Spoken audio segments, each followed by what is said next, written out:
Right then, folks, thanks ever so much for that, Roy.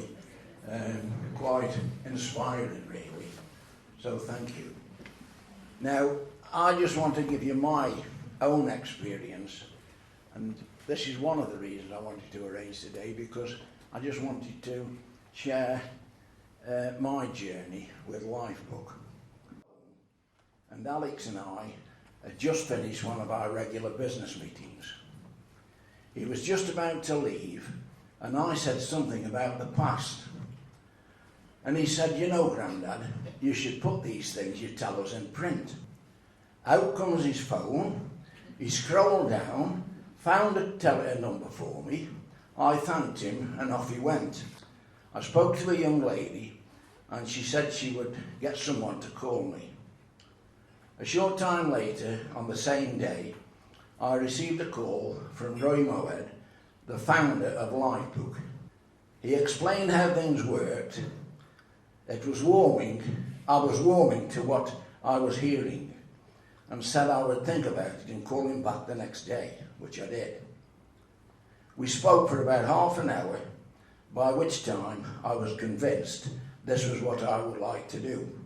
Roy told me the first thing that would happen, that a project manager would be appointed, who would be in touch in a few days' time. The next morning I received a welcome pack, which I was very impressed with, and in particular the quality.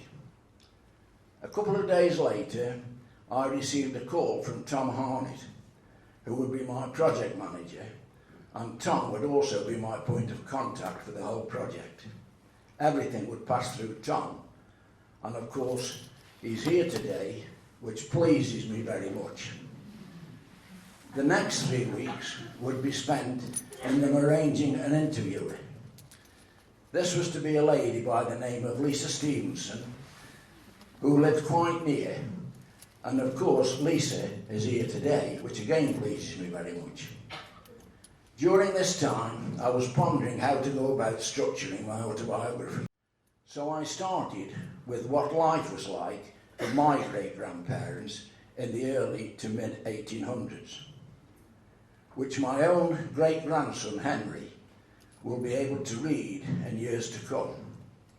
And I have to say, when I'm sitting on my own at home, I've drawn comfort thinking that when he is old enough to read, he will be able to know firsthand where it all began.